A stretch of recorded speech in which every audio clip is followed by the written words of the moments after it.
this is how you should submit your application.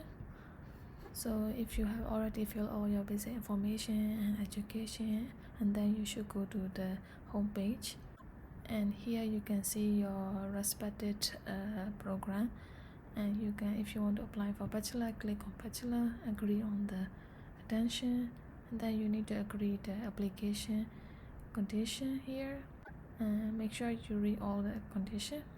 After that, you can see the university preference, letter of intent, and interview location. Here, reference information. Reference information is the recommendation letter. And okay, then first, when you want to select the university, 12 university, you need to click on this add, and then you can see the list and select your program, and check out my previous video about how to select the university. And this is the first order, which means this is the first priority, number 1. So, and then if you want to add the order to another university, click on that again, and you can keep adding until the 12 university. After that, you can click on here. So this one, if you agree on this condition, you can. If you don't agree, it's okay, you don't need to click, and then save. After that, you write your letter of intent here, okay, and then here is additional item, is anything you want to explain about your document, any special case. If you have any missing document, you can talk about it here, and then save. After that, the interview location, if your country name is not on the list, you can just click on other, and city also other, okay. They will send you the exact interview location, and then save. And then you go to your reference information, which is the recommendation letter. You will attach the recommendation letter here, and add your reference information, which is your teacher or your professor, and the university or high school name, the position title, is it a professor or high school headmaster or something. And here you need to attach your recommendation letter in PDF, and this is from your previous teacher, previous professor. It should be academic reference, and click on that. If it is from your work, you don't need to click on that. And here is it is from your previous student from Turkey, and you can click on that. Otherwise, no need to click, and then save. And here is the joint scholarship. So if you are eligible and if you agree all their conditions, you can select yes. If you don't get the Turkiye Burslari Scholarship, if you are qualified, you will be selected for this scholarship. You don't need to apply for a separate scholarship for that joint scholarship. So let me talk about all the condition and detail in a while. Save. Finally, you will see your basics or the summary of your application. Make sure everything is correct, and then you can click on this here, everything is true, and then you can finally click on submit, and then your application will be finally submitted. After that, you cannot change anything anymore.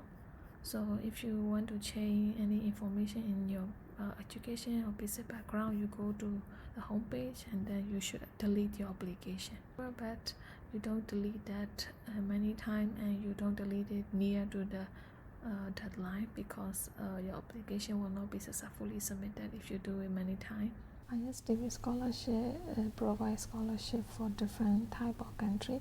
So this is all the member country of ISDB. Some of them are least developed member country. So this is the list of the 21 ISDB least developed member country, and here is 20 ISDB least developed member country. So they have similar lists, but some countries are different. As you can see here, they have 4 types of scholarship program. The first one is scholarship program for Muslim communities. Here they provide bachelor program, undergraduate program for the Muslim students from non-member countries. If you are a Muslim student, but your country is not in their list, so you can still apply for that program.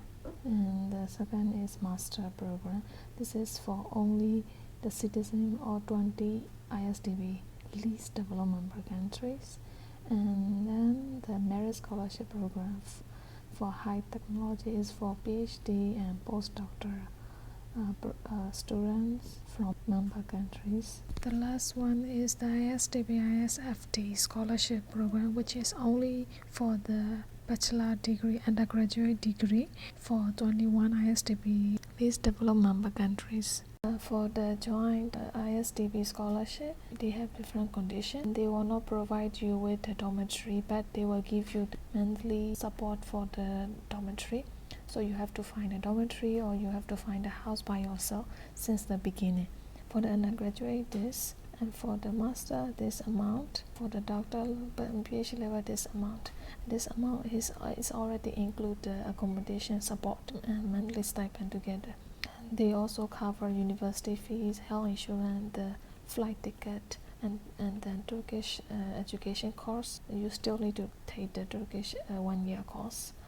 For the students who have completed their postgraduate study like master and PhD, they have to repay 50% of the monthly scholarship amount. So for the master is 2 years, so you have to repay for 1 year. So for the doctor 4 years, so you have to repay for 2 years. This is for the postgraduate study students only. You need to repay it in small installments after you get a job, okay, not right away. So you have to repay it in your country. That is like foundation related to that ISDB, so you have to repay there. In the original ISDB scholarship, there is a condition for the undergraduate student.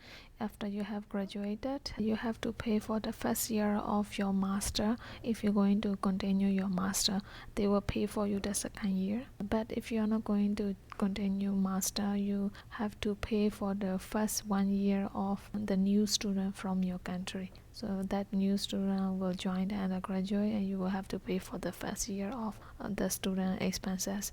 But for the Joint-ISDB, they don't mention about the condition for undergraduate study students.